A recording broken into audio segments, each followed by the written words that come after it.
All right. Hey guys, Marlon here, back with another one. This is the special one-on-one surprise that I had for you guys planned for today. So hopefully you guys are going to get a very good kick out of it. We do have a special guest right here, and it's Jeff Grubb. Oh man, I just want to say this.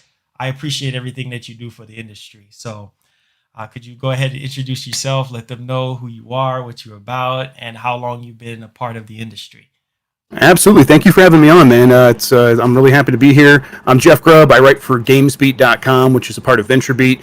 I covered the gaming industry with a focus on business, but to write about the games business, you have to sort of write about every aspect of it. So we do reviews and previews and write about hardware and stuff like that.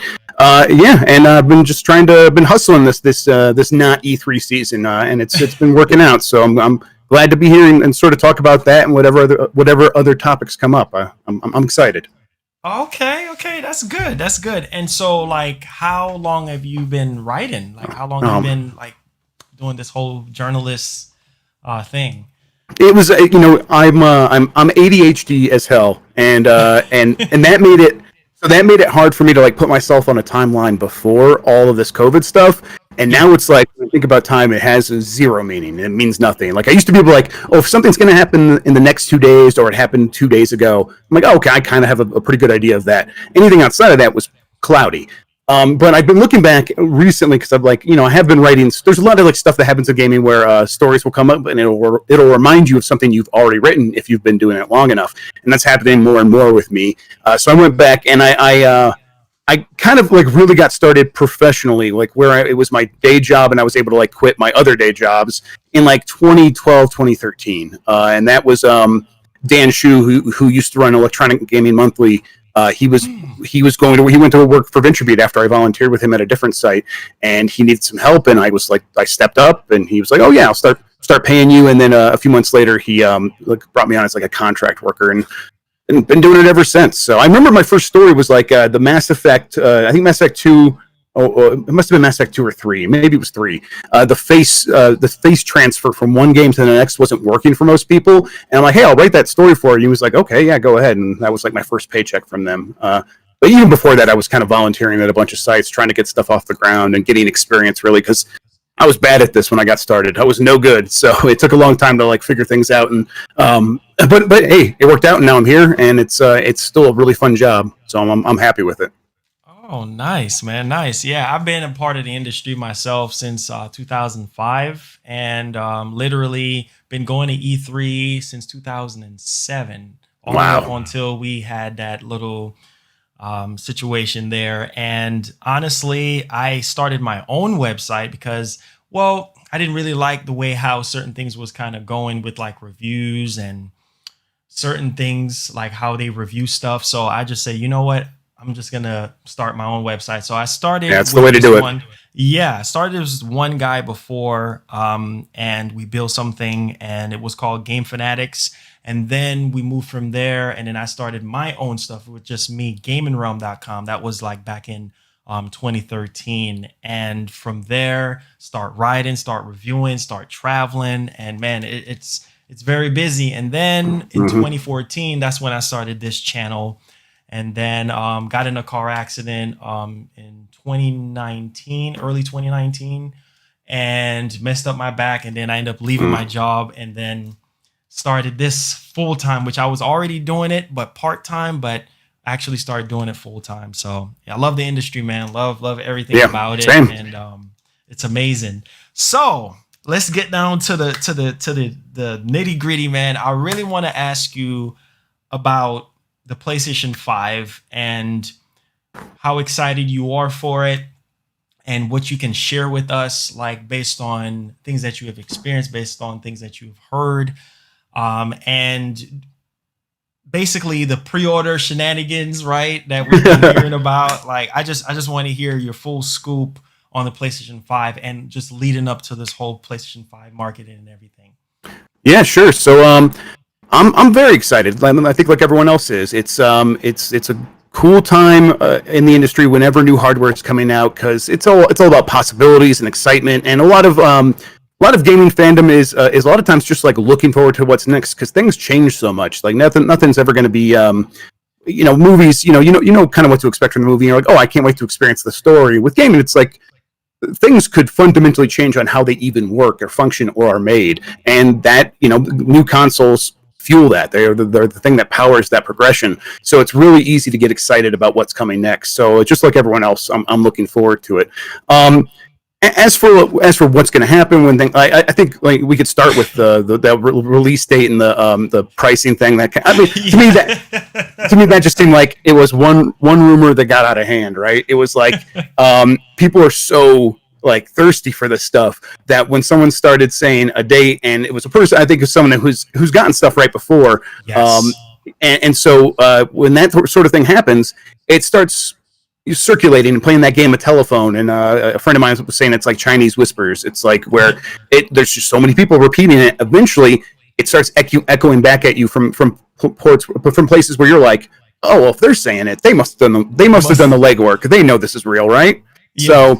So when that day came around, I still hadn't heard anything from the people that I still hadn't confirmed it. I was hearing it in the way that everyone else was, where it's like, man, there's a lot of smoke here. Maybe there is something, but I still wasn't sure, so I was never going to confirm it. And then it came, and I'm like, as it was like approaching the rumored time of like 12:30 or whatever it was, I was like, okay, maybe this is going to happen. Maybe they are just going to drop it. This is wild. So I got excited too. But came and went, nothing happened. And now today, I think during that DualSense thing, right, they were talking about how, like, okay, we'll just say we'll tell you when it's going to happen, guys. You guys can all relax. And I thought that was very funny, right? Just telling us basically just to chill out, and we want to take your money, so we'll let you know when you can do that. So that makes a lot of sense. I think looking forward though, there's still going to be the August state of play. And this is something that they've had planned for a long time. Of course, they've really started to put together since they did their June event. And this is going to be like, I think, their opportunity probably to announce price, probably to announce release date, definitely to really kind of tell you exactly what the games are and what you can expect to buy in the first 3 to 6 months.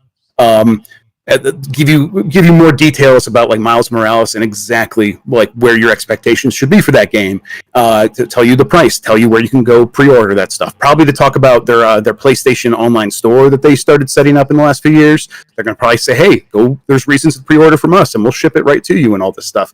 And then this is when they'll start bringing in even more like third-party games. But they're not only going to talk about PS5 at this event. They'll also have some stuff saying, "Oh, here's what's for PS4. If you have a PS4, you could still go buy a few things here and there. There'll be third-party stuff. Here's Assassin's Creed Valhalla for you people." But yeah, it's still going to be like a major hype point in the lead up to PlayStation 5. So I think people should still be looking forward to it. It's still going ahead. That one hasn't changed in a long time. When I first heard about it, it was like it was planned for early August was the date. That might have shifted. That was never cemented. So who knows? But it'll definitely be in August. They're not going to go past August without doing something. I guess unless the world completely catches on fire in several new ways. So I guess, and that could happen. Who knows? Yeah, that is true. Yeah.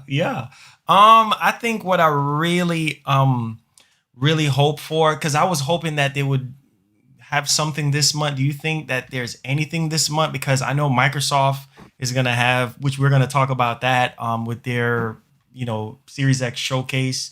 But do you honestly think that there's anything else from Sony this month? I know we just had that DualSense thing, but just generally from them, like you're just going to let this whole month go out and nothing from them? I don't think they're going to have a video event like they had in June, or like the state of play will be. I think that's unlikely.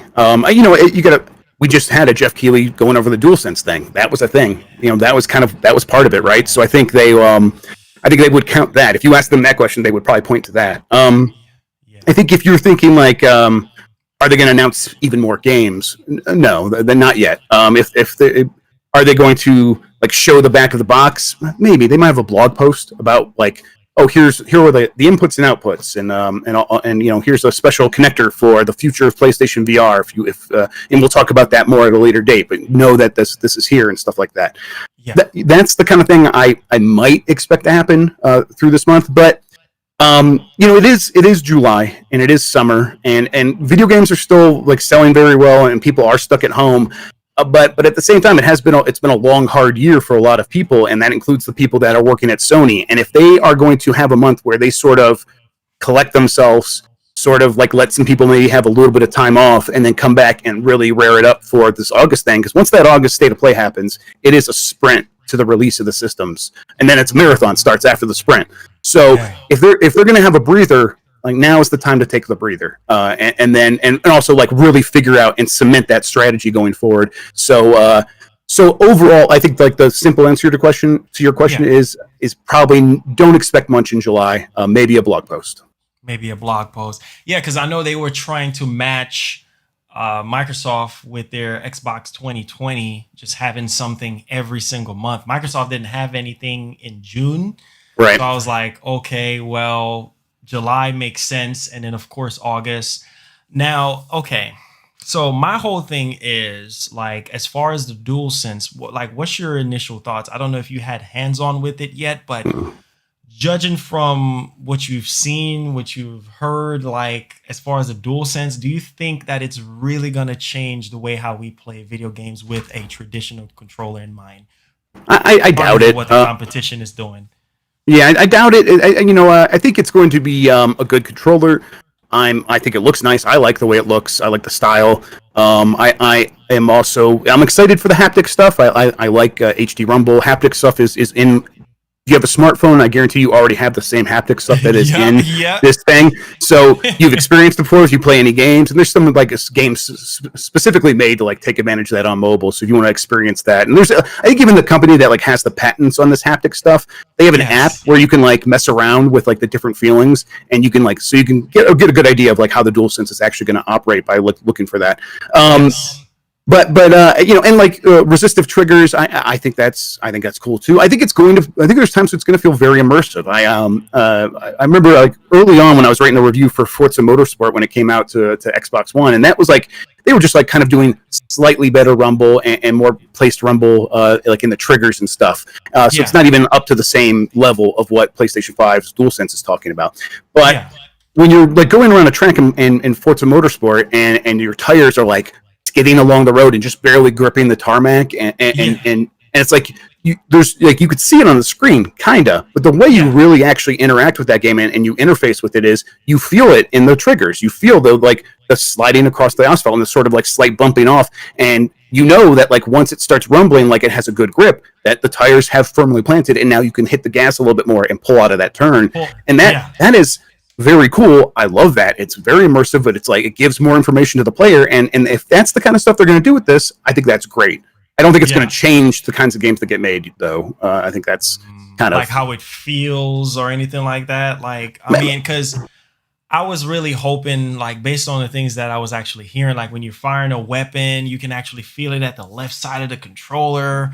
And then, with the 3D audio, with the Tempest audio, like, the sweat detection, I don't know if you heard about that one. Oh my God. I was like, man, so if I'm playing Silent Hill and my palms are getting sweaty, like, how is that gonna like change the experience altogether, like with the haptics and everything. So wow, that's pretty legendary, man, to really hear that, Like I think you've been doing this a long time though, right? We've been through this before where like the promises of like new input devices are promises, and then once we get to like the actual them actually trying to make and sell games, like you look to every Nintendo thing, like there was Waggle, but by the end of the generation they were retreated from Waggle to like a really large extent, and they were making a Zelda game where you kind of like you swing, but it's still a Zelda game, and then when that generation was over, though a lot of the like Wii's interface advances just went away, and we did different stuff next time. And I guess the word for that is gimmick, and I feel like it's too dismissive. These things probably will stick around. They will be like supported through the future of PlayStation.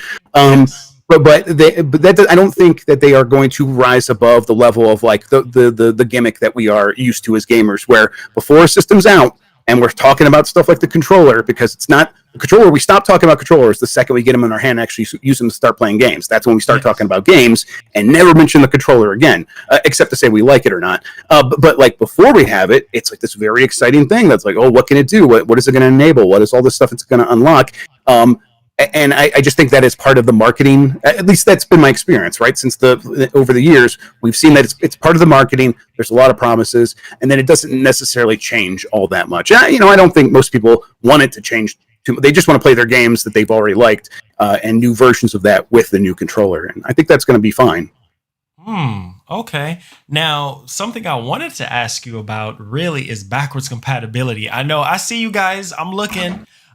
So like backwards compatibility is something that I think a lot of people really want to know about. I know, well, Hip Hop Gamer, I'm very good friends with Hip Hop Gamer. He came out, I think, early part of the year in January, and he said that the system is going to have backwards compatibility. It's going to be native, but it's going to be using it in a certain mode, like a legacy mode, and it will be able to play PS3, PS2 and PS1 games, and you can pop a disc in there. But my only fear was, okay, well, the cell processor is like a beast of a processor. Still to this day is kind of hard to develop for. And so that would kind of be that roadblock right there. And then we recently got a patent that was indicating that it's going to be in the cloud. So via PlayStation Now or something, like they're going to integrate that, like remarket like PlayStation Now and then fuse it with PlayStation Plus or something like that to kind of give us like, okay, for people who want those legacy games, you can sign up for X amount of dollars a month. And, what happens is it mimics the system into thinking that, okay, these are the games that you actually want to play in that particular mode. So, Right. Any thoughts on backwards compatibility and how you feel like it will take advantage of the console, whether it's physical popping a disc in for 3, 2, and 1, or you think it's going to just be like cloud based?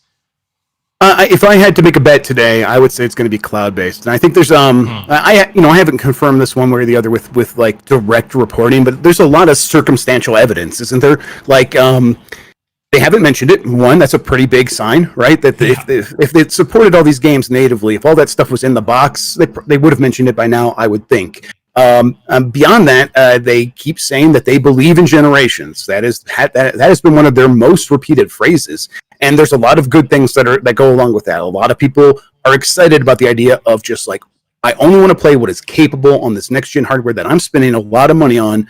I get that, but there's some repercussions to like that belief as well. When you say I believe in generations, it means like we can leave stuff behind. Like, and I think that is, they're not leaving behind the PS4 because it's really easy not to. It's really easy just to include support for that because you don't want to change things up too much because developers are already used to supporting that, and this is using the same architecture, so it makes sense. But then, we believe in generations means like, why would we go back and do all this work to get the very difficult cell processor running on this stuff? It's too much investment for not enough gain. And I think the reason I would say that is I don't necessarily believe that. I think there's a lot of value in telling people that this is the PlayStation 5, like all-encompassing experience. That if you have been a PlayStation fan since the beginning, if you have a PlayStation 1 game on your shelf that you love going back to, and you throw it in there, it's just going to work. I think there's a lot of people, like especially these days, like we're right in the meaty part of the curve where the people with a lot of expendable income and that are like becoming adults now are the people that grew up in that PlayStation 1, PlayStation 2 era, even before like the Xbox 360 like really challenged that Sony.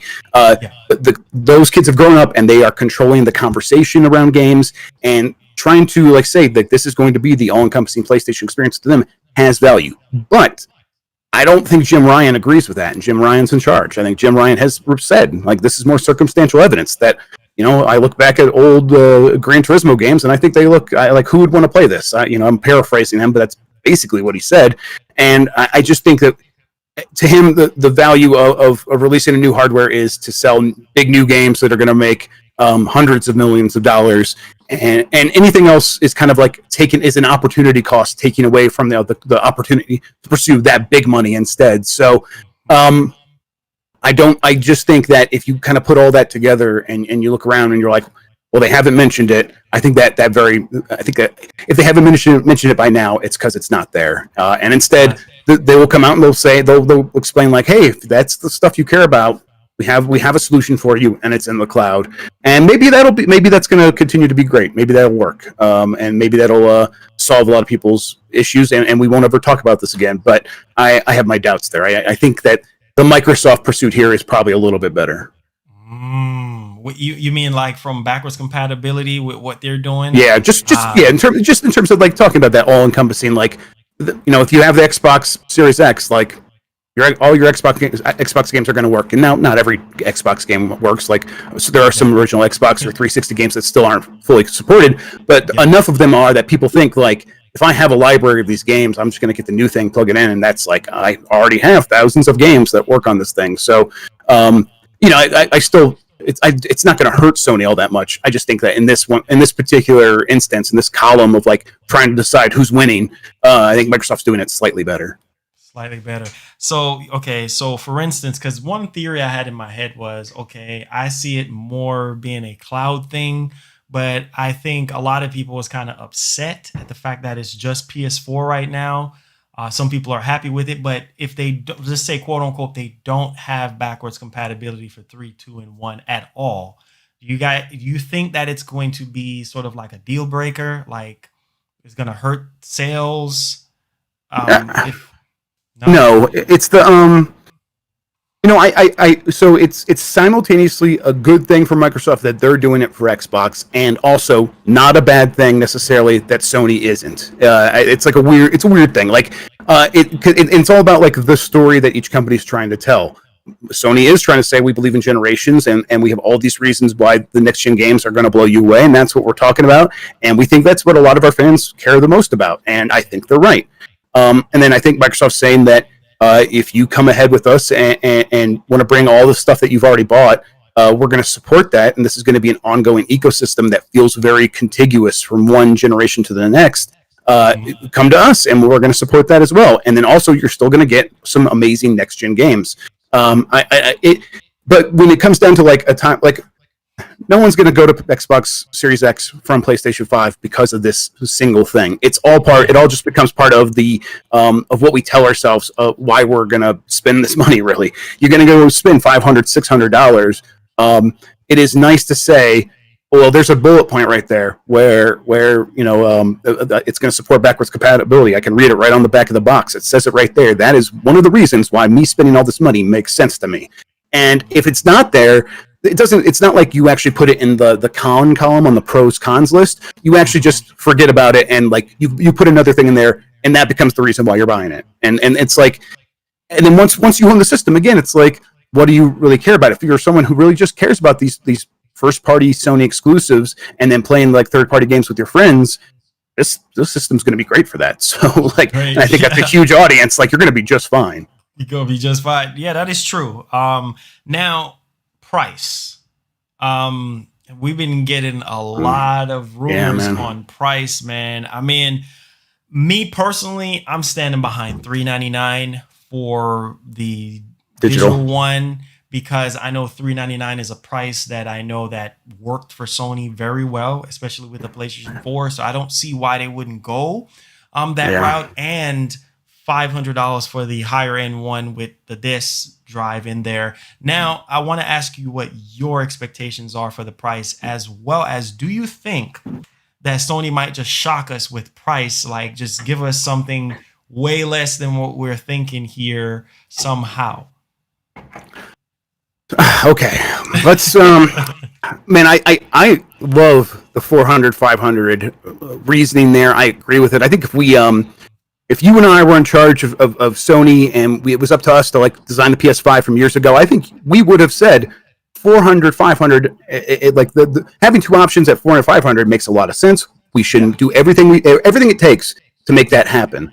And so why wouldn't it happen? And I think that when you start looking at it, it does become a little bit more suspect, because these systems are very expensive to make. They are using relatively cutting edge hardware. Now AMD is going to work with them. AMD is going to try to get the price down.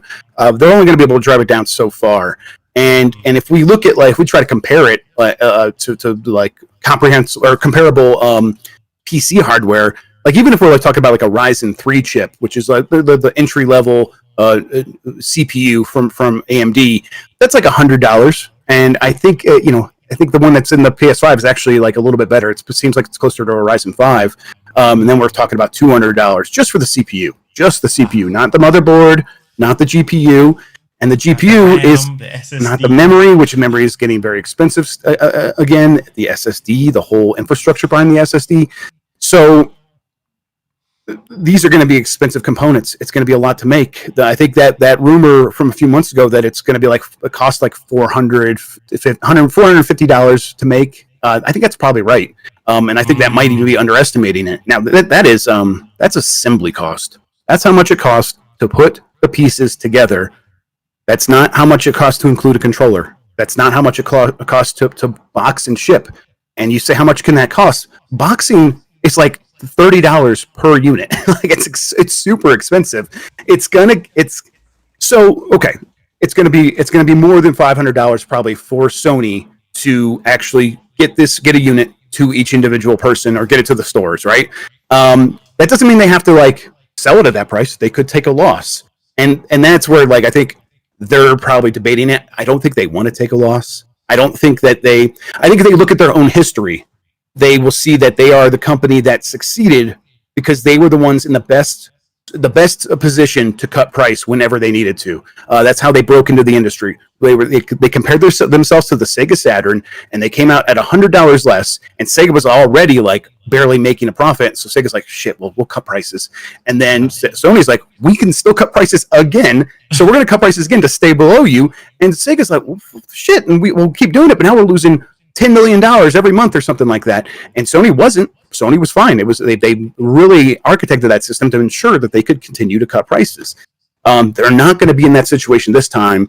And it's not Microsoft's in that position, right? Microsoft's making a pretty similar box with an even better GPU. Maybe they're saving a little bit money on their architecture or SSD. Probably not that much. But Sony's business is not as strong as Microsoft's business overall. Sony has pointed to the PS4 and gaming as this is our healthy pillar where we are making a lot of money and that we see it as our future. And a lot of the other divisions, cameras and imaging and all this other stuff is not really. It's not pulling the slack. It's not making up for that. Where Microsoft, they are, their cloud business continues to just skyrocket. Their business, their business to business selling, software, still doing very good. Their subscription services across enterprise are doing really well. They have a lot of money, and when it comes down to it, if they are able to undercut Sony, or if they cut a price, it's going to hurt Sony way more than it's going to hurt Microsoft. Microsoft has a lot more in the bank. So then where do you I think that if I'm Sony, I think you're we can't sell it for $400 because we have to be able to cut the price when it comes down to it. So to me, this is again, it's just kind of working backwards from this circumstantial evidence. I think it's probably $500 for the digital edition, and then maybe $550 for the one with the disc.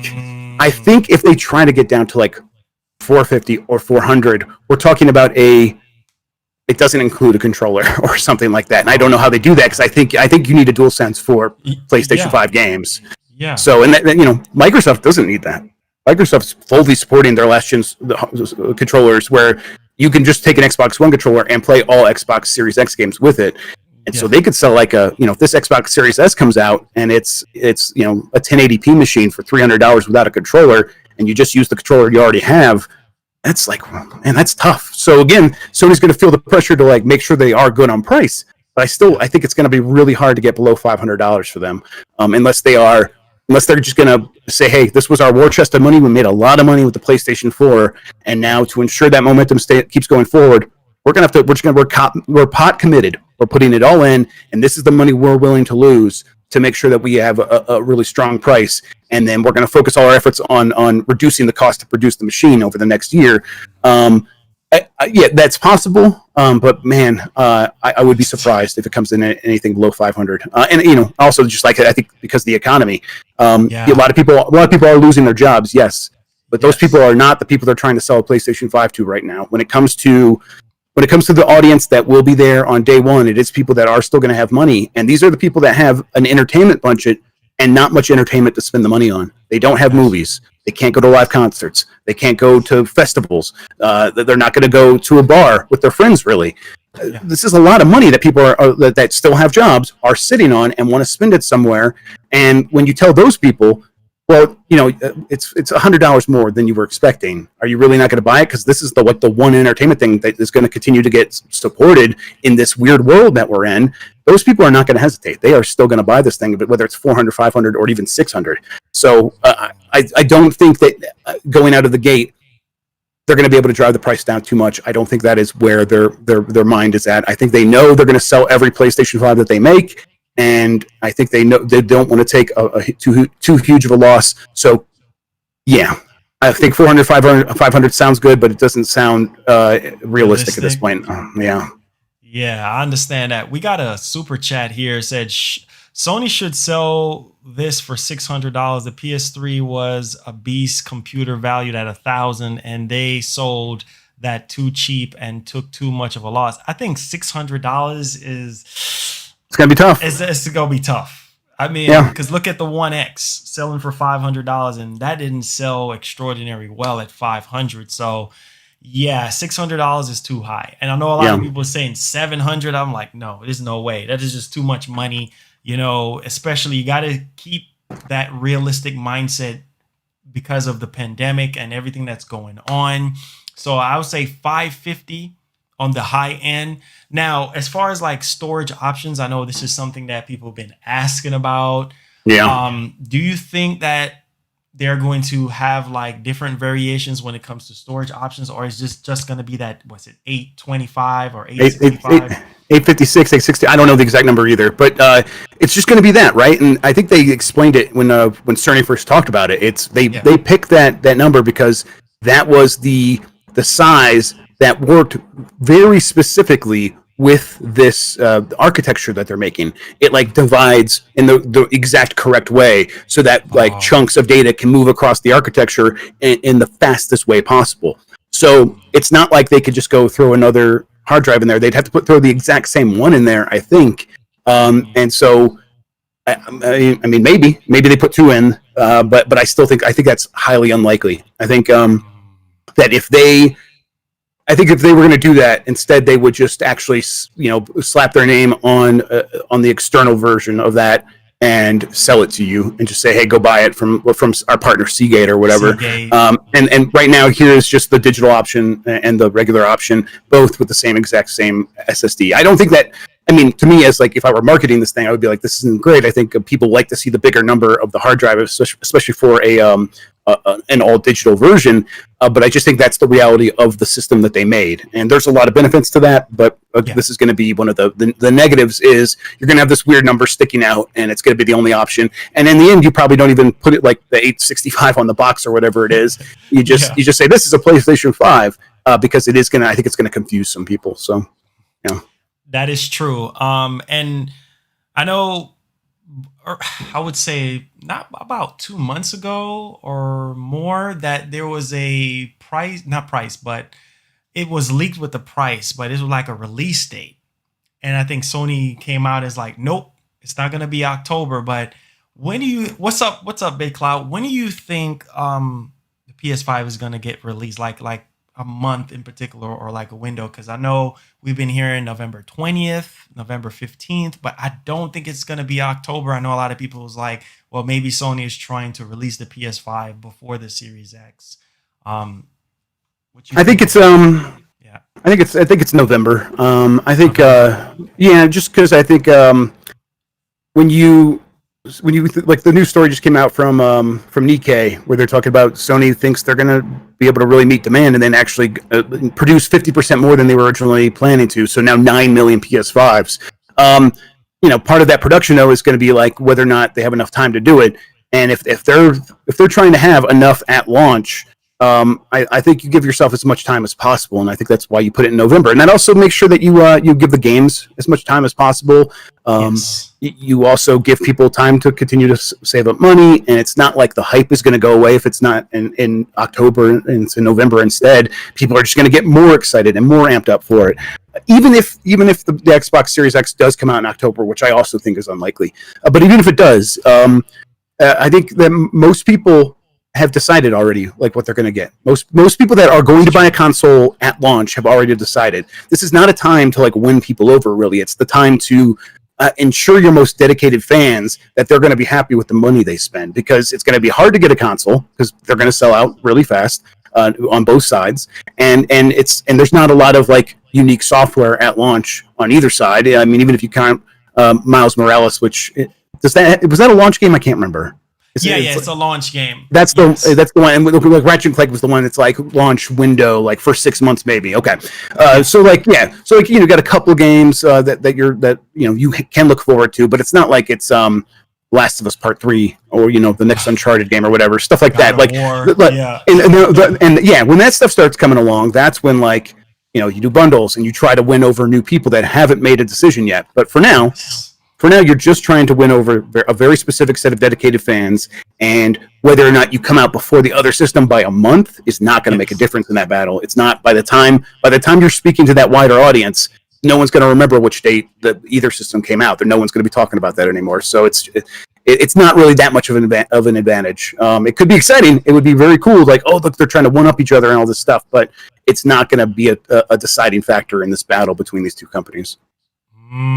Wow, man, that is very interesting, because one of the things that I think a lot of people is really concerned about right now is not just the price, because they kind of have a feel for the price, not the release date, but the games, because right now Miles Morales is pretty much the only game that we know about right now, and there's a talk. I want you to clear the air with this too as well, because a lot of people in the community are saying that, oh, this is a PS4 game. This is a DLC game that's going over to PS5, and they could put it on the PS4. Why is it just because we know it's a DLC?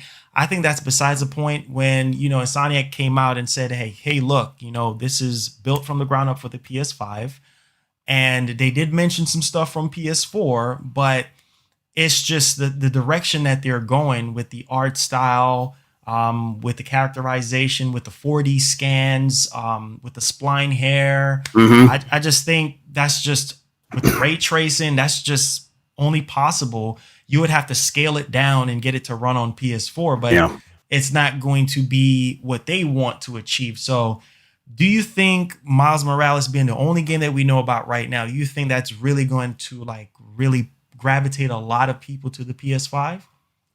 So I don't think it's a problem. It's definitely not a problem. So I'll say first to the point of Spider-Man Miles Morales and whether or not it's just a PS4 game on PS5. There's of course some truth to that, right? Because Insomniac could say that they built it from the ground up, but we know they're using the same map, right? That's a map they built to work on the PS4. But what is who cares at a certain point? Exactly. There's still ways that they are going to be able to take advantage of the PS5 that would not have been possible on the PS4. They could just make him move through that same world faster, and that's cool. That's interesting. I think that game's going to be fun. It's going to be good, and I think most people are going to be pretty happy with it. I think there is a possibility that coming out of it, some people will say, well, it did feel like one of those standalone DLCs, but it's not. It's just not going to hurt the PS5. No one, no one buying this system right now. Like if you look back at the PS4 and the way it launched, it didn't have a ton of games when it launched. It was actually kind of years before it really got a lot of support, and that was because Sony didn't know it was going to sell. Sony was surprised that system sold as well as it did. They were not investing in first-party games at that point, at least in the same way that they did later in the generation. So that's why it took till 2017, 2018 to really start getting stuff. So, this time they're prepared, right? You would think, they're prepared this time, so they know to support that stuff. And they are prepared. They have put all those teams that made all those PS4 games that you loved to work on PS5 games.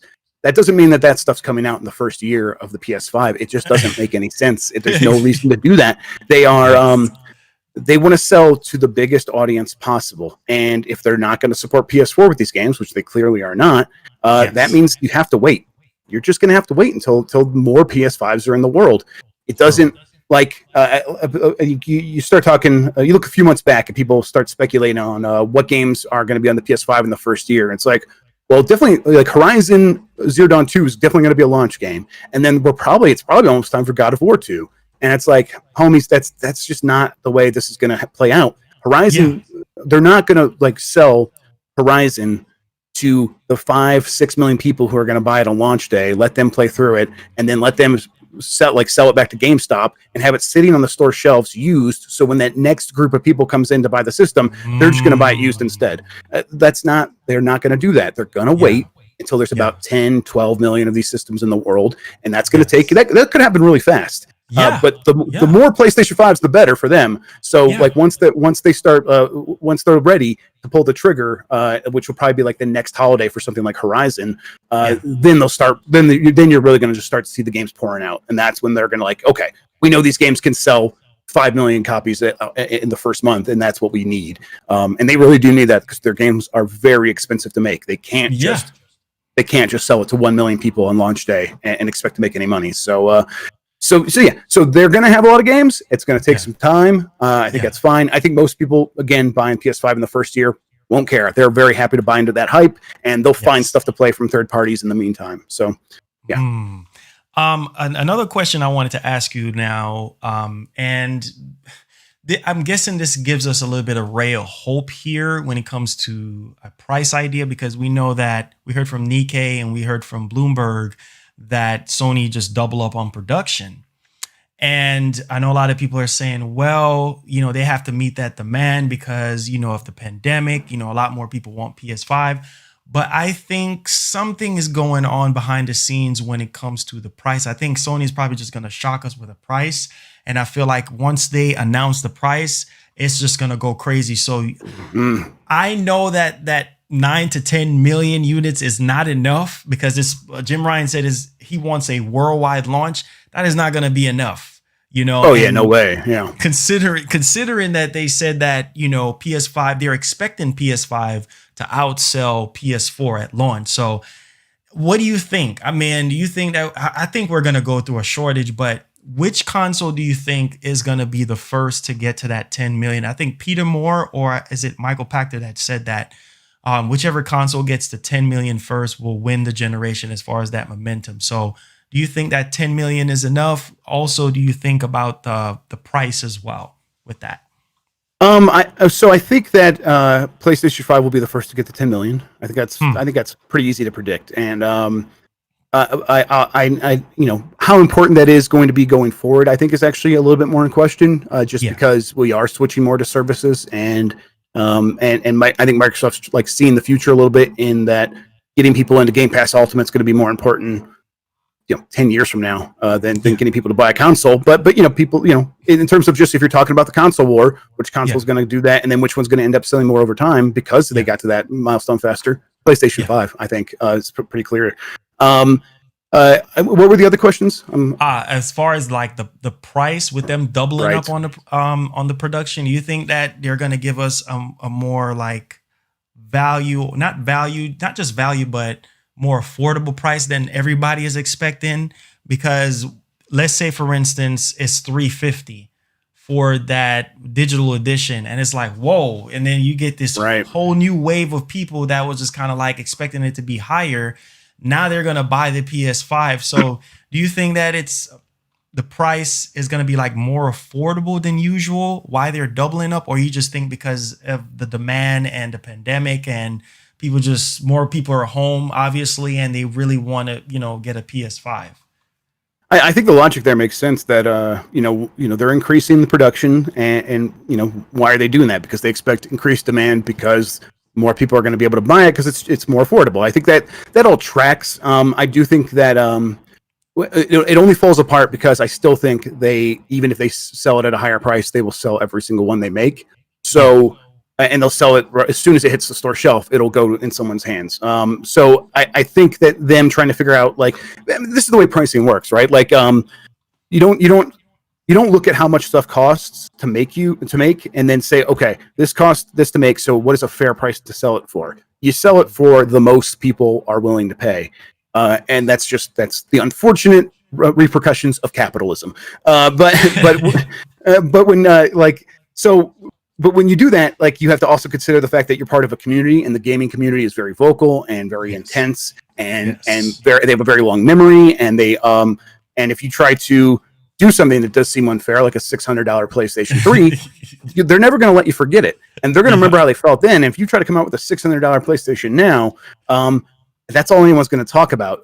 I think that's all anyone's going to talk about, though. I don't necessarily know that talk will then turn into any sort of negative momentum for them. I think if they sold PlayStation 5 with a disc drive for $600, I think it's going to sell just fine. I don't think that it's going to be the repeat of the PlayStation 3. I think a lot of people will say it will be. A lot of people will be angry. A lot of people who already weren't going to buy it because their personal financial situations, which, like, that's me. I'm like in a situation where I'm debating whether or not which system I'm going to get and how I'm going to spend my money. I think I might complain, but I probably wasn't. I might not have been buying it right away anyhow, just because of how much money I have in my bank account. But that's not going to stop them from selling all these things, and they know that. They know this, and so if you're a person setting a price and you're like, well, we're going to sell the same number if we sell it at this price, $350, or if we sell it at $500, like, what would you do? Just the laws of supply and demand tell you to sell it for the higher price. And there's obviously a limit there. You don't want to anger this community, but I just I think I liked your logic there. I really do. But it does fall apart only because there's so much demand. Much demand. It's insane. That pricing's not going to matter. Yeah, it's insane, man. I mean, the PlayStation community right now, I mean, the least little drop of news about whether it's the box art or when the DualSense got revealed, I mean, people were just losing their freaking minds, especially at CES when they showed off the logo and everything. It was just like, oh my God, the logo alone was just trending. I mean, so yeah, there's definitely a high demand for the PlayStation 5. We got a $5 super chat here. Says, I work for corporate America. I doesn't take 10 years to gear up for anything, 5 years max. Thank you so much for that. But honestly, Jeff, I think that Sony, they know what they're doing. Jim Ryan, I think at this point, they learned their lesson from PS3. So I don't think they're going to go too high on the price. I think they're going to make it to where, it's reasonable, not too high, but right there in that middle gray area right there as far as the price. Now, brings me to my next topic for you is, oh my God, 4K 60 and 4K 30. Jeff, I want to hear you talk about this because a lot of people are upset, man. Like, they're like, what? What's the point of me switching from PS4 Pro and One X and going over to a new hardware?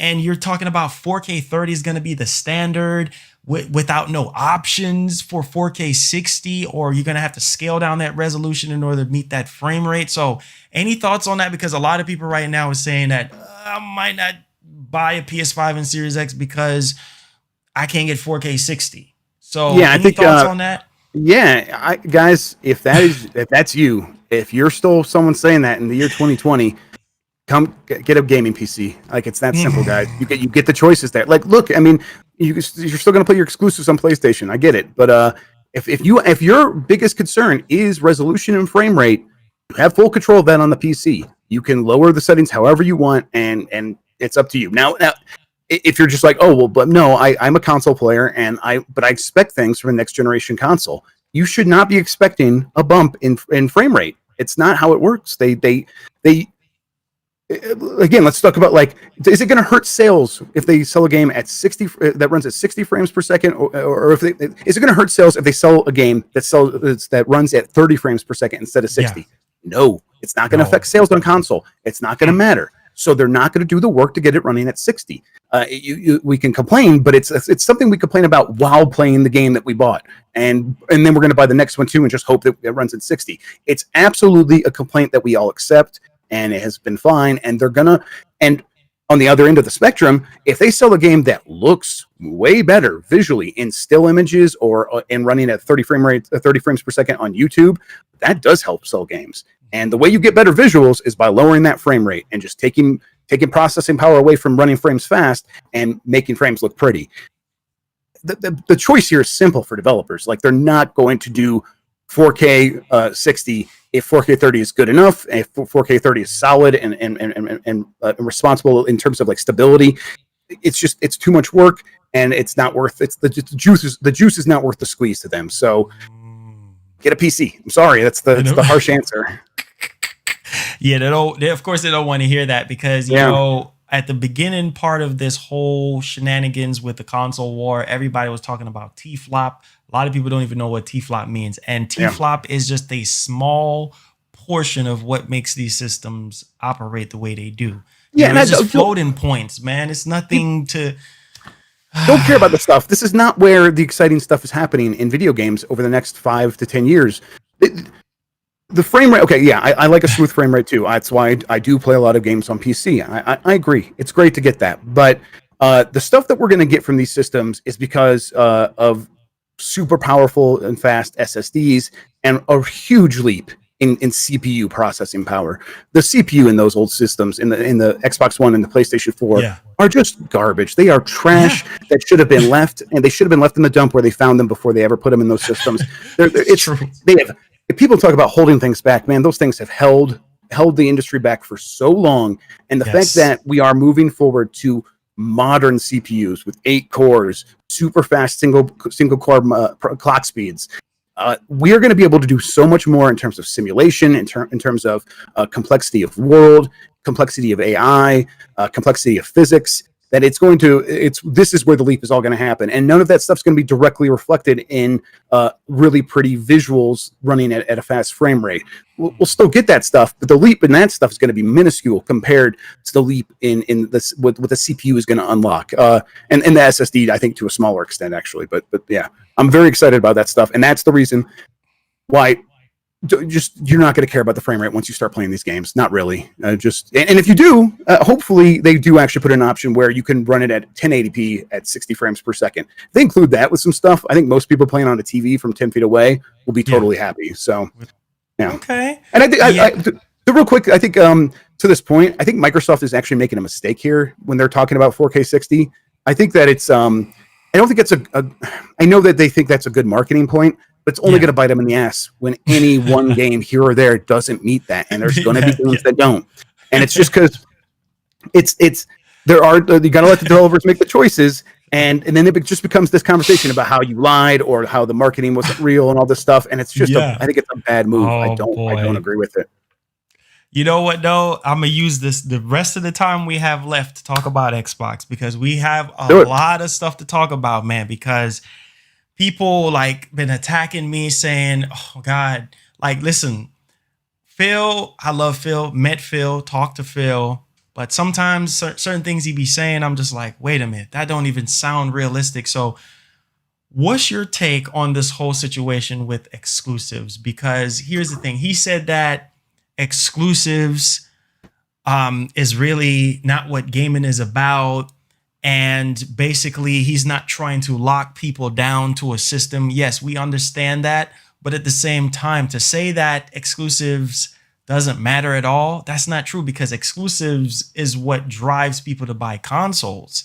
You know, if you're in the realm of consoles, then that's what it is. People are going to buy Ratchet and Clank on PlayStation. You play Mario on a Nintendo system. You're not going to play it anywhere else. So people are automatically going to gravitate to that particular system. But I feel like what Microsoft is doing right now, in my opinion, is wrong by bottlenecking their developers to develop for the lowest common denominator, which is that old Xbox. And I'm so happy you touched up on that old CPU, that Jaguar CPU, because it's trash. It's 7 years. Makes me angry. Old tech. Makes me angry. It was like 3 years old when it came out. It was like, it's garbage.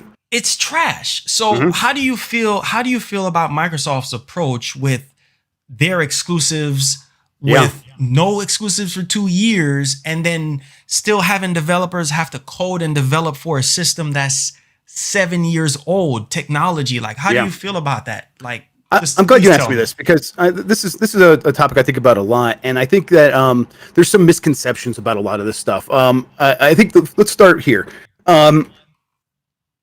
Every Xbox first-party game comes out on PC, and if you're going to do that, the thing that's actually going to hold back any games, if that's even going to happen, but if they're going to be held back, it's going to be supporting those this PC, because the minimum spec on PC is often usually lower than an Xbox One, or it's in that range. So and you have to like support stuff like the old hard drives.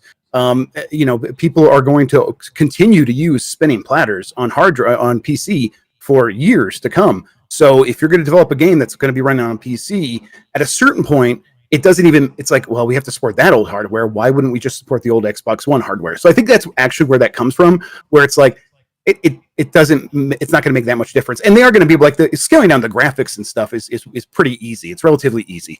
I think the concern a lot of people has is, we want you to take advantage of this SSD. That's the thing. That's the big thing, right? But it's, again, Microsoft, if they're supporting PC, at least for the next couple of years, they're going to have to make games that work on hard drives. So again, why not just support the Xbox One? Now, I think to this point of bottlenecking developers, there is some truth to that. There's some truth, but it's just not across the board. I think that if you even like look at the games Sony showed, Miles Morales probably does take advantage of the SSD.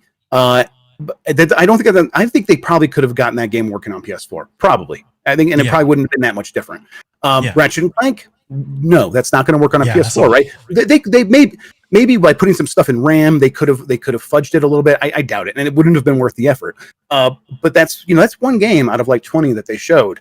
I think that this is going to be a situation where there are going to be the select exclusives that really are absolutely going to take advantage of this stuff.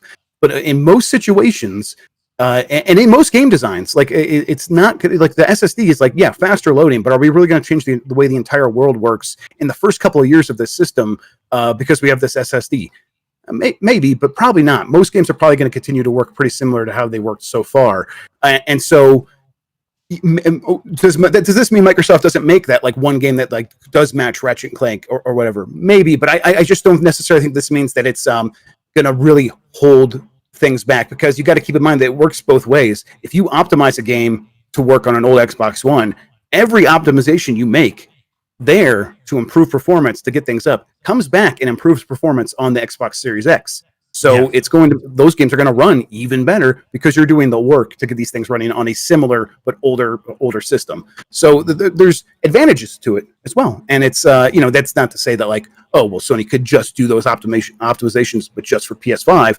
Yeah, absolutely. But it's like there is something to be said for forcing yourself to sort of get in that situation where you have to think about, can I get this game to run on this old hardware, and what's that going to take? And a lot of times it's not going to be like, oh, we have to cut features. It's going to be like, oh, we have to clean up our code, and we have to clean up the way this game operates in the first place, and that's just going to have across the board benefits.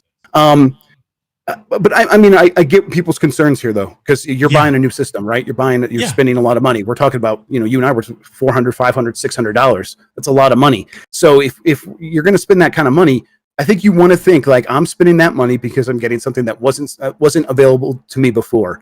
And I think that is important. If your goal here is really just to sell consoles, if that's not your only goal, then maybe you could start thinking a little bit wider. And I think you made a good point here. You were like, this is consoles are, if you're in the world of consoles, it's the thing that pushes console sales. I think that's right. I just don't know if that's Microsoft's real concern here. I think Microsoft is thinking beyond a world that is confined by a console. They are thinking like, we can get people into Xbox Game Pass from all kinds of different angles, in all kinds of different ways. And maybe that's on a console, maybe it's on PC, maybe it's xCloud, maybe it's something else they haven't shown before. Who knows? But maybe it's putting xCloud and then Game Pass on Switch and stuff like that. That's been a rumor for a long time. I don't have anything to confirm there for sure, but like these are the kinds of things they're thinking about. And if you start thinking about that way, it's like, okay, well, do we really just want to make stuff that's just going to work on an Xbox Series X? No, we want to make stuff that is going to sell Game Pass. And this stuff, and to do that, you don't need something that's like going to justify buying a $500 system. It doesn't. And that's not to say they're not going to have that stuff. I think we're going to see some really really impressive games at the showcase coming up next week. I think we're going to see stuff that's going to make people say, like, I do want to play that on the best possible box. And for me, that's probably still going to be PC. So I'll be happy. I'll be fine. I'll play it on PC. And Microsoft, like, people are like, oh, that's another reason not to get an Xbox. And Microsoft doesn't care. It doesn't care. If you're saying, if the reason you're not going to buy an Xbox is because you have a gaming PC, and that's how you're going to buy the games, basically what you're saying is, I already have an Xbox. It's basically my PC. So so like, yeah, go ahead and buy PlayStation 5 then in that case, and get your games on there, and then play the Xbox games on PC and subscribe to Game Pass, because why wouldn't you? It's too good of a deal. It's all about different strategies, and I just don't necessarily think that like having the specific games to take advantage of like certain parts of the next gen hardware is really going to matter. And just last point on this, like the CPU can scale way easier than like the SSD stuff. So they're going to be able to take advantage of the CPU. They're just going to have like, versions of the game that do have like slightly less complex worlds and slightly less complex physics. And that's something they could just tune down for the Xbox One version. And then if you're willing to go up to Xbox Series X, you're going to see what's like really capable with an 8-core CPU. And it's going to be impressive. It's going to be really cool. And that's not going to hold them back, I don't think. Okay. Wow, man. That's definitely interesting there, because my biggest thing with Microsoft right now, with them coming out with the Series X at launch with no exclusives for 2 years, I'm like, man, like how you were expecting the Series X to sell? But like you said, the games that they're going to be showing at the show, is going to be the best representation on that particular console, which is the Series X. So I guess people will probably want to buy the Series X so they can get the better visuals and stuff like that. And this is not a real thing. This is not like is it going to sell as well as the PS5? Probably not. But like, there's still going to be people that like want those Xbox games, like having an Xbox system, like playing games on their TV, and don't want to deal with a PC for a number of reasons. Which is someone who's, as a PC gamer, there's a lot of reasons not to play games on PC, especially if you're connecting it to a TV. It's a hassle. So it like, there's all these reasons to pick up this box instead. It just so happens, if you don't get the box, you could still play the games. And you got to think about it from Microsoft's perspective. They don't care. Yeah, so, they don't. So all that stuff you're saying, like, all that stuff you're saying, like, man, no exclusives for 2 years. Why would I get a Series X? Then don't.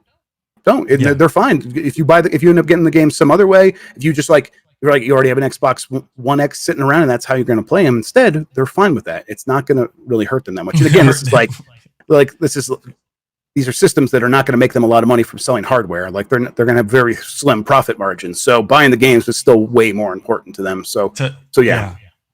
Wow. And what about the show? Like, so I want you to talk about your expectations for the show, because we really don't necessarily know anything besides Halo Infinite. Yeah. Maybe a few titles here and there. So you think, because their back is against the wall. Sony came out here and just dropped a giant, did a really awesome show. Yeah. So what are your expectations for the show on next Thursday? Like, you think they're going to blow it out the park? Because it's not like they got a choice. They really have to bring that noise again. So what's your thoughts on some of the games or the approach that they're going to be going with, considering that we know it's going to be only an hour long? Yeah, I'm always hesitant to get a lot of hype about Microsoft shows, because I think we've learned from the last couple of years that you get excited for it, and they come out and they could be solid, they could be good. There's lots of stuff to be excited for people who already have an Xbox. But if you're not already convinced, there's a lot of times where it's like, oh, that's it, huh? And I think there's always the possibility that this could feel like that, but I don't think so. I think that they know they have to hit it out of the park. I think maybe expectations are getting a bit sky high, and I think they might fall short of those expectations. But I think that if you try to compare it game to game between the Sony showcase and this, I do think that they're probably going to come close. They're at least they're going to get within that 9 iron of we're matching them for what they have. I think there's also potential that they maybe have one or two bigger surprises that come out of nowhere and make people feel like, oh wow, they won if you compare them side by side, which I don't know how much that really is going to matter in the long run. But in terms of putting on an entertaining show to entertain people who love to talk about games, maybe they could come out and surprise people. Now, I think think it's going to be a lot of Halo Infinite. I do think we're going to get a significant chunk of Halo Infinite, and I think that they have a lot to prove with Halo, that it is the system seller that it once was, which it's not anymore, and maybe it could be again. I think there's a possibility it could be, but they have to prove that, and now's the time. No more waiting. That has to happen on Thursday. I think that is actually their biggest make or break thing. Now, but you also need surprises, and I think that they have a lot of studios working on a lot of stuff. We're going to hear updates on stuff that we already know about, like Rare and Everwild, I think it's called, and maybe we'll see what else, like Obsidian's working on. Maybe I think that could be a really big one as well. I think they're probably going to close the show though with Fable, with Playgrounds, and I think that's it's an open secret. I'm pretty sure most people know that's exactly what it is, and it's this is a situation where it's like, who cares about Fable? And it doesn't really work that way. They can make people care about Fable all over again if they could just prove, like, this is why we want to make our own games again. This is why we want to have our own AAA studios, because we believe we can match what the best in the industry are doing, and we're putting the Fable name on it, and it's going to have some elements of that, but really it's like this whole new reboot for the franchise. Come get on the ground floor of where we're going in the future, and there could be a lot of excitement about that. I've heard nothing but good things about that game, so I think it's going to surprise people. And then but it's all about, for me, it's all about like what comes between those, and that I'm less certain about. I think that launch. I hope launch games. What's it? Oh, like launch. So I mean, I think that they're going to be in a similar situation in terms of like not having a ton of launch games, but they are going to have Halo Infinite, which is. Even if it's not, I know, even if you don't care about it, it is still actually, okay, I was about to say it was bigger than Spider-Man Morales, but man, Spider-Man's still a hell of a lot, so maybe not. Spider-Man, but it depends on like Miles Morales, like how people feel about that game in terms of scope. So we'll see. But like, let's just say that those scratch each other out. I know not a lot of people are going to agree with that. You're going to have your favorite, but let's just say they do. What else is there? Maybe not much, maybe Microsoft won't have much else. Maybe there's going to be stuff. I think a lot of their biggest games that they're going to show is going to be stuff that's coming in like 2022. I think they'll have stuff like Forza, things like that are going to fill things out. But for me, it's like that's expected. You expect a Forza game. So what else are you going to fill this stuff in with? It's like that Everwild game from Rare. Is that a launch game, or at least close to launch? Yes. I think that Microsoft could have more for launch just because of the way their business model works, where again, they want you in Game Pass. So it doesn't matter so much to them if they don't have 10 million Xbox Series X systems in the world, because they just want people to subscribe. And any game hitting at any time is a reason to subscribe now or in the future, because if it's a Microsoft game, it doesn't leave. So it doesn't matter to them. Where Sony, the incentive is very different. They don't want used games sitting on the store shelves, so they're going to wait to ship stuff. So the business model incentives are there for Microsoft to have more games at launch, or at least like the disincentive isn't there to not do that. So, but that doesn't mean that their studios are ready. That doesn't mean the developers are in a situation where they have gotten games ready to launch. There could just, they knew Halo was coming, so maybe they're like, well, we have Halo, maybe we'll figure out a few more things, and maybe stuff won't materialize. I hope that they do. I hope they have like Halo and like one or two other big things, like AAA level thing. I don't necessarily expect that, but I would really be impressed if they have that one other big AAA game that we don't know about at launch. To me, that's a huge win, a huge success. Yes. And it's the kind of thing where it's like maybe that does start winning people over here or there. People who are like, I'm still going to get a PS5, of course, but I'll wait a little bit and I'll get the Xbox right now. I don't think that's going to be a ton of people, but it starts to like maybe change the conversation. Again, I'm not super confident that they're actually going to pull that off. I think most of the games are going to be, who knows? We'll see. But it just feels like that the Initiative game, which is, a lot of people are saying it's Perfect Dark. I think that's probably right. That game's pretty far off. That studio just got started in 2018. So but that game's coming. It's something to look forward to. And it's better than that game not being in the works. Them not trying to have like a quad A level game or whatever. But it's still going to take some time. So we'll see. And that doesn't mean that they can't fill out their roster with like the Xbox global publishing stuff. They could go out and find some partners, especially I think in Japan, to bring stuff like Elden Ring. If Elden Ring is the launch game, that's if Elden Ring is the launch game is on Game Pass or something like that, that's like pretty Yeah. impressive. That can really move the needle. People are like, oh, I want to play that. I want to play on the best system possible. I Yeah. want to, and I don't, like I can get it as part of Game Pass. That could be huge. But they're just going to have to they're going to have to really get aggressive, and I think they will. Yeah. I won't be surprised if we come out of it and say, oh, they came up short once again. I just won't be surprised if that happened. We'll see. Yeah, I think honestly, man, they have to bring that punch because Miles Morales is gonna sell like crazy. And Yeah. I was telling people that they got to come better than Halo Infinite. Like if Halo Infinite is all you have, considering that Halo has been on a downward spiral for years, like you got to come really, really hard because Jim Ryan already came out and said, "Hey, look, we haven't showed everything that we wanted to show you guys." And we hearing talks about Silent Hill. I mean, there's even talks about seeing Spider-Man 2 potentially. I mean, At some time, yeah. yeah. So it's just kind of like, okay, Microsoft, what are you going to do now that's going to blow everybody out the water? Because not a lot of people are really talking about Series X from the development side of things. It's more like the PS5. There's so many developers talking about PS5 and how it really changed the way how they play and how they develop games. You know what I'm saying? Just to have that freedom that Mark Cerny was actually talking about. And so, yeah, you're right. Phil said that he don't care about hardware sales. And his main thing is to allow gamers to have fun anywhere, anytime. And I thought that it was genius to incorporate xCloud with Game Pass because now That was a good move. Good move. Yeah, that was a really good move at no additional cost. So Right. I was like, wow, that is pretty genius. But my whole thing with Microsoft right now is like, okay, well, you discontinued the One X. That literally made no sense to me because that system had so much more potential. No, And- it makes sense because the Xbox One S or Xbox Series Well- S. I'm sorry, Lockhart's coming, and it's in a world with Lockhart, the Xbox One X actually doesn't make any sense because it's going to be you're not going to sell people a system that doesn't have an SSD and doesn't have that new CPU, which the Lockhart will have. And I mean, and if you want a 4K system, which the Lockhart's not going to be a 4K system, but you're like, oh, the Xbox One X was. Well, you probably already bought it by now. If you want a 4K system going forward, then you should be getting the Xbox Series X. If you're a person with a 4K TV, get the Series X then. If you haven't bought a One X at this point for some reason. So I think, but the Series S, the Lockhart, is going to be just as powerful, and it's going to run all the same games, pretty close to like 60 frames per second at 1080p. But it's going to be cheaper too, and it's going to have all this other. It's just in a world with that, the Xbox One X doesn't make sense.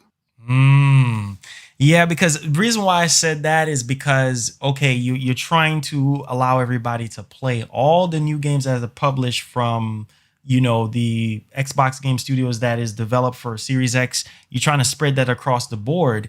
And so a lot of people might not be able to afford the Series X, or they might think, I don't want the Lockhart because it's only 1080p. I want a much more cheaper, more capable system, which is the One X, right? So I mean, they can find it used, but you have some consumers that they're like, no, I want a new one. I want it brand new. And the fact that they actually pull the rug from that, a lot of people was kind of upset. And then they're making the I don't think it's going to be a problem. I think most people are going to be like, if you haven't bought a One X by now, and that's the reason you want it is because for 4K, you're just going to have to get a Series X. And I think you should get a Series X. You should not be buying a new console without an SSD in 2020 and then 2021, like going forward, that's a bad move, I think. So I think Microsoft's right to say, no, I know you might think that you want this, but you will be wrong and you will regret it. So if you want a cheaper system, we have something for you. It's going to be the Lockhart or the Xbox One S. Like if you want something super cheap, but that's still happening. Yes. But the Xbox, the Lockhart is just going to be such a better option for most people that are in that situation. And if 4K is the reason, you have another option. I know it's more expensive, but that 4K is not going to matter that much to you as much as an SSD. So don't make that mistake. It's basically what Microsoft's saying, and they're right. That's right. Okay. All right. I know we got 5 more minutes, but real quick, price. Now I know we talked about Sony's price. And being that this hardware is more capable, like as far as raw power goes, GPU, when it comes to with the GPU. So I know Microsoft can take a bit much more hit Yeah. on price because they got Game Pass, and of course they got more money, so they can play around with stuff there. So I mean, do you think that how they would price the Series X? Do you think that Sony needs to be worried in any type of way with a Lockhart Yeah. and being a 1080p system versus the digital system from Sony being 4K?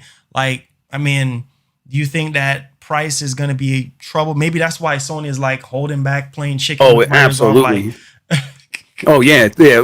Okay, so yeah, this is the Lockhart. I think is going to be a problem for Sony. I think the Lockhart is a really smart move. A 1080p system that basically runs all the same games at the same visual quality.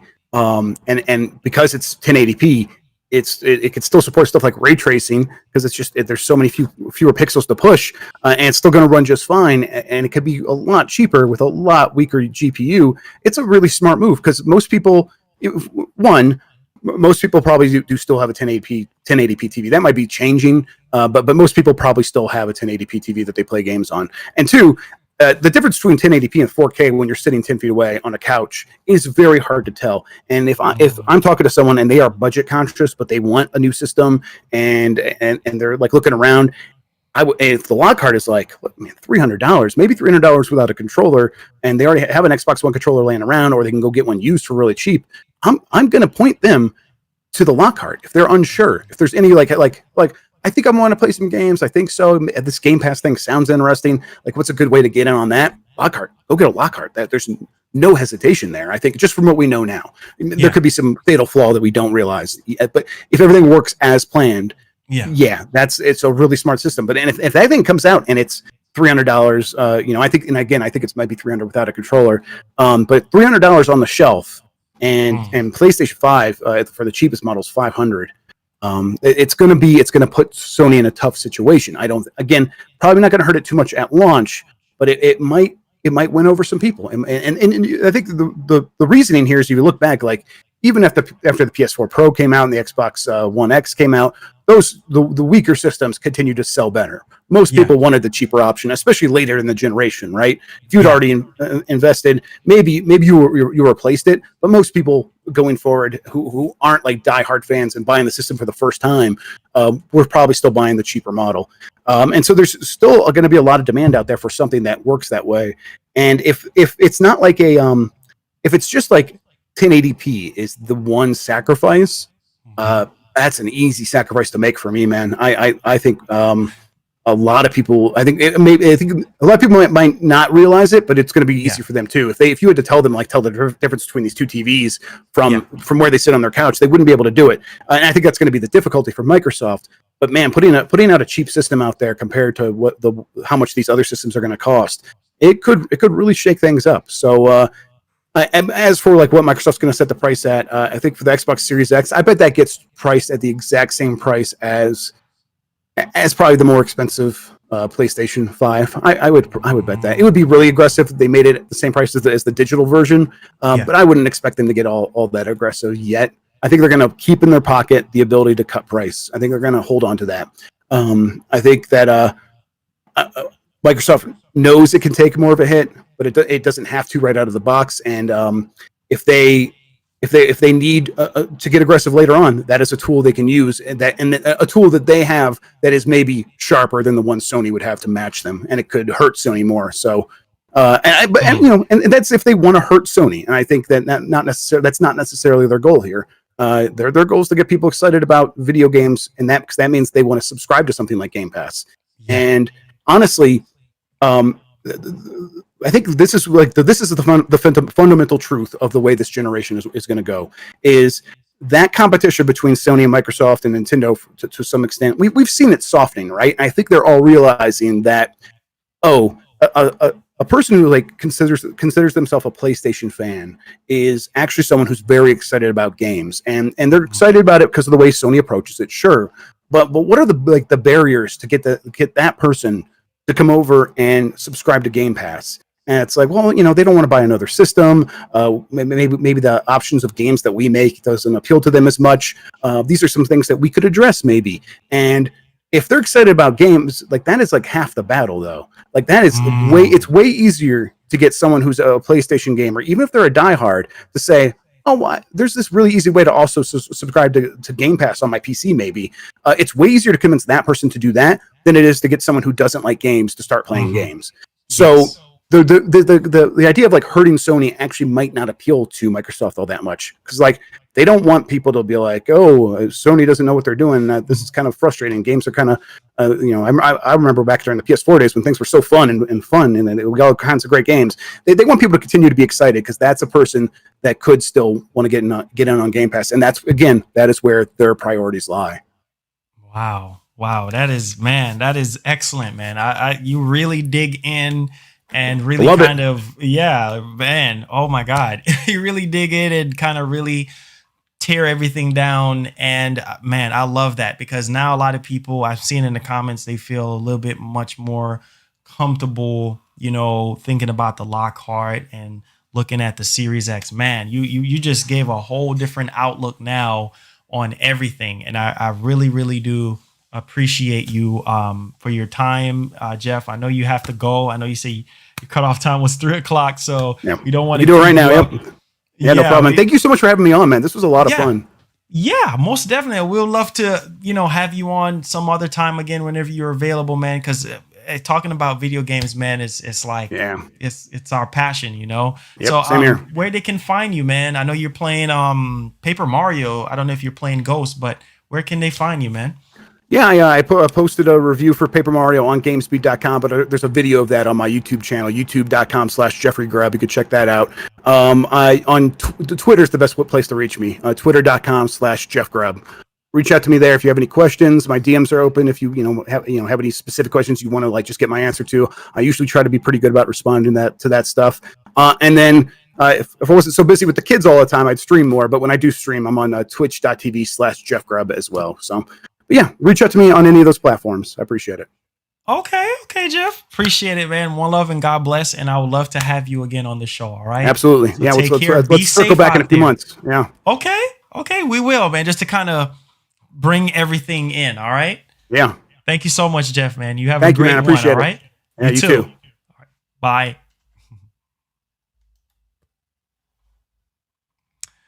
All right, guys. So yeah, hopefully you guys enjoy that one-on-one with Jeff Grubb. I thought that was just literally amazing. I know you guys can't see me. Hold on just a second. Let me bring my camera back into focus here. But yeah, seriously, busy guy, very, very busy guy. I was fortunate to get him on here for you guys. And hopefully you guys enjoy the one-on-one with Jeff Grubb. I know that kind of bleed into our schedule with our daily stuff that we do and things of that nature. So yeah, I was kind of nervous because I don't know how the voice call would kind of hold up because of the connection and stuff. But hopefully I try to, answer a lot of you guys' questions and stuff like that you guys have about PS5, because I know I was working against at least an hour and change time frame. So I tried to cram as much question as I possibly can. So he's down to come back on the show and everything. He's just busy with the kids, and I understand how that stuff works and everything. So hopefully you guys find that very enticing. I will potentially do another stream. I know I don't want to stress out YouTube too much with streaming a whole lot for today. So that might just be it for today. But we'll see. And sponsors, if you're on PlayStation today, maybe we can get some game in or something like that. So get on PlayStation in a little bit. We're going to try to play some games together and stuff like that. But yeah, I don't want to stress YouTube out too much with too much notifications, because YouTube is a crazy place. Once you upload more than twice, then it gets crazy. So that might just be it.